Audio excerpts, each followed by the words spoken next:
बनी थी। कहाँ पर? रूस में। और रूस में बनी इस सरकार ने पूंजीपति जो थे ना, अमीर लोग, इनके पैर हिला दिए थे। ऐसा लगा था, तुमने एक शब्द सुना होगा, एक बहुत बड़ी ग्रेट डिप्रेशन, महामंदी, सुना है ये?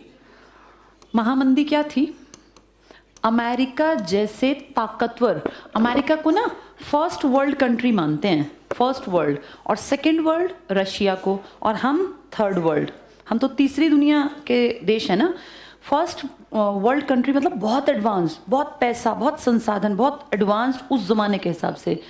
इस देश में जिसके पास इतना सब कुछ था, इतनी बड़ी टेरिटरी, यहाँ बहुत बड़ी महामंदी आई थी। एक तो मंदी होती है, एक महामंदी, ग्रेट डिप्रेशन। 1929 में अमेरिका में ऐसी मंदी आई कि कहते हैं 52 बड़े बैंक बंद हो गए। बैंक बंद होने का मतलब पैसा खत्म।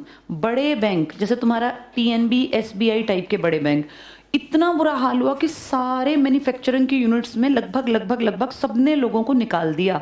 बहुत बुरा हाल हुआ, बेरोजगारी एकदम से चारों तरफ फैल गई, खाने कमाने का जरिया नहीं था, और ये भूखे मरने लगे।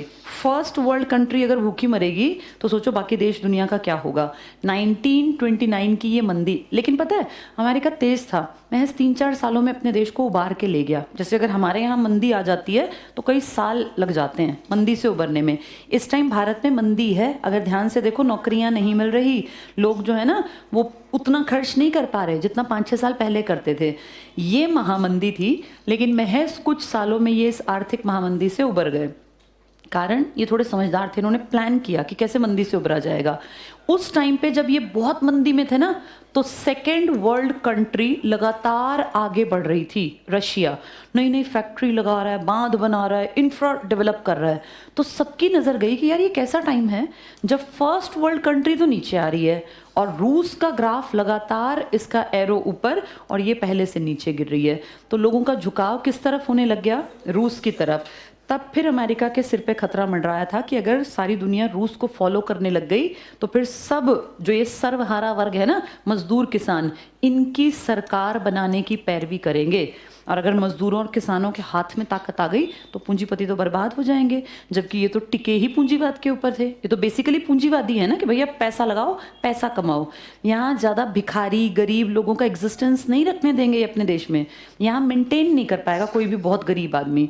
तो ये है पूंजीवाद के, जिनका कहना है कैपिटलिस्ट, जिसके पास कैपिटल है, पैसा है, वो आगे बढ़े, और नहीं है तो भैया मरे, वो उसको आगे जीने का वो ही ना मिले अवसर। इनका कहना था कि सब पैदा इंसान के रूप में होते हैं, मौके सबको मिले, जो काबिल है वो आगे निकले, जो अपनी लायकियत नहीं बढ़ा सकता वो पीछे रह जाए। लेकिन ऐसा ना हो कि काबिल एक आदमी है और अगली 10 पीढ़ियां उसकी बैठ के खाएं, चाहे वो ना काबिल हो। ये कहता था बराबरी रखो, बराबरी चीज़ों में नहीं कि भैया सबको बराबर चीज़ें बांट दो, बराबरी रखो अवसरों में। एक बराबर पढ़ाई दो, एक बराबर इलाज दो। उस पढ़ाई से उस क्लास में जो पढ़ के आगे निकले वो निकले आगे, और जो नालायक है, नहीं ध्यान देता, वो पीछे रहे। ऐसा मत करना कि पढ़ने के अवसर कुछ लोगों को मिले, बाकी लोग बैठे हुए हैं। हमारे देश में यही तो है। आज अगर ध्यान से देखो, जिनके पास पैसा है वो अच्छे स्कूलों में पढ़ पाते हैं, नहीं है तो भैया सरकारी, सरकारी में कौन कैसा पढ़ाता है ये मुझे बताने की ज़रूरत नहीं है। तो ये थोड़े से अलग थे। इनकी ग्रोथ देख के धीरे धीरे, ये जब की बातें हैं जब ना भगत सिंह नौजवान वर्ग में थे, तो देखो 1907 का जन्मा लड़का, 1917 की ये क्रांति है, 10 साल का।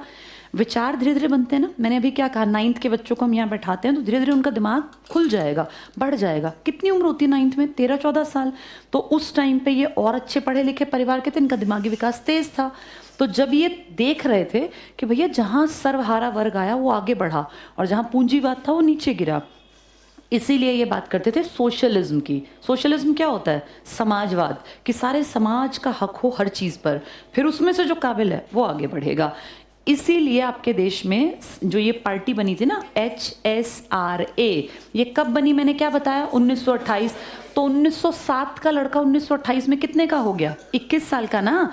21 साल मतलब नौजवान, जिसके पास दिमाग भी है और कम से कम सोच है, विचार है। तो देखो इसमें S का मतलब था सोशलिस्ट, और रशिया से बढ़िया एग्जाम्पल धरती पे है ही नहीं सोशलिज्म का। हाँ बेटा।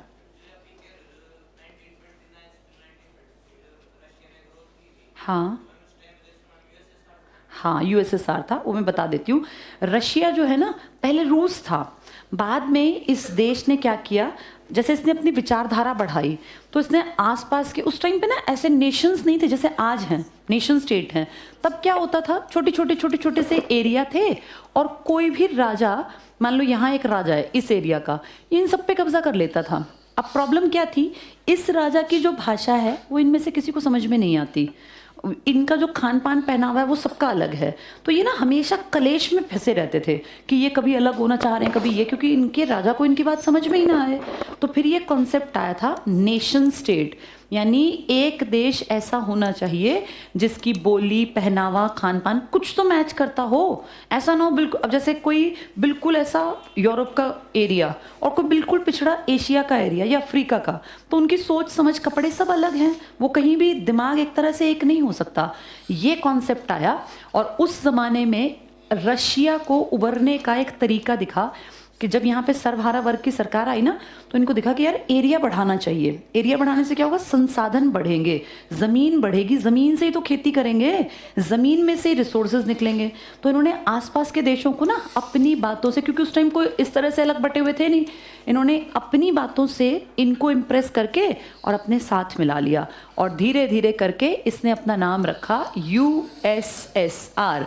तो सोवियत रशिया कहलाता है ये, और ये सारी इकट्ठी इन्होंने एरिया बना लिया था। जिस टाइम की बातें कर रही हूँ ना, इस टाइम एक बड़े लीडर हुआ करते थे जिनका नाम था लेनिन। लेकिन 1917 इस क्रांति में इन्हीं का तो योगदान था। लेनिन सबसे बड़ा चेहरा था 1917 की क्रांति का। बाद में बेटा ये एक्सपायर हो गए 24 में। फिर उसके बाद स्टालिन नाम के एक आदमी ने यहाँ काम किया, कुछ साल बढ़िया काम किया। लेकिन धीरे धीरे धीरे ना इंसानी फितरत होती है भ्रष्टाचार करना और 2 नंबरी काम करना। इनके सिस्टम में भी वो भ्रष्टाचार, गंदगी घुस गई और वो इतनी हावी हो गई कि 1990 आते आते ये देश बिखराव की स्थिति पे आ गया। एक आदमी यहाँ था जो इनका हेड था, उसका नाम था मिखाइल गोरबा। ये पढ़ा होगा ना तुम लोगों ने, हाँ ये 12वीं क्लास में है ये कहानी। गोरबाचेव, कहीं कहीं गोरबाचेव भी लिखा है।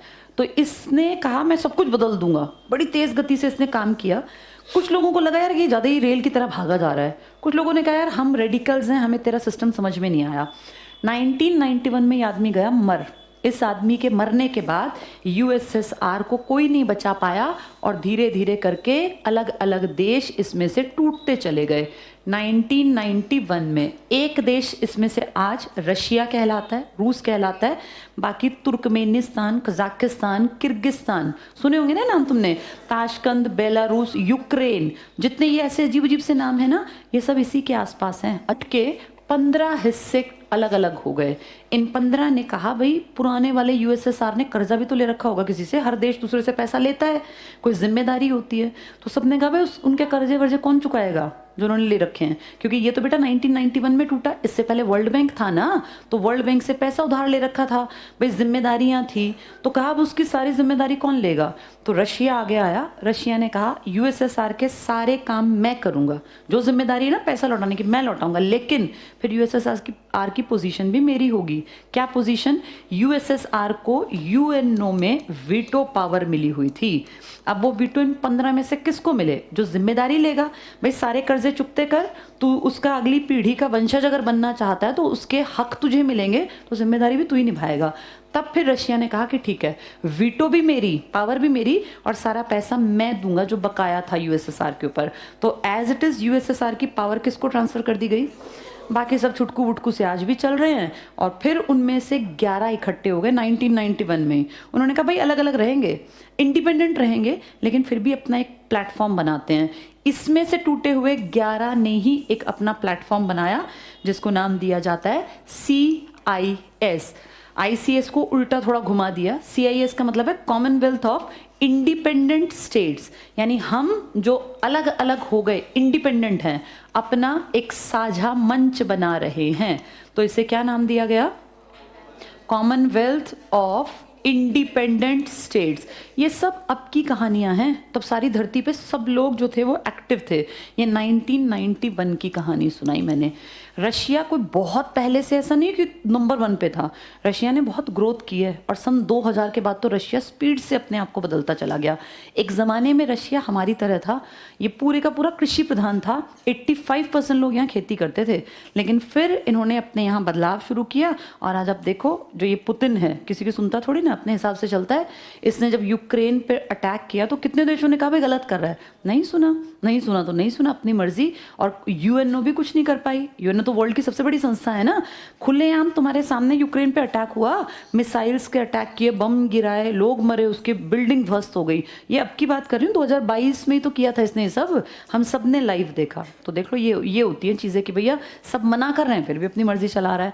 तो यूएसएसआर ने किसकी ताकत, ये रशिया ने किसकी ताकत एज इट इज़ ले ली, यूएसएसआर की, इसकी जिम्मेदारियां भी निभाई और इसके सारी जितनी ताकत थी वो भी इसी को ट्रांसफर हो गई।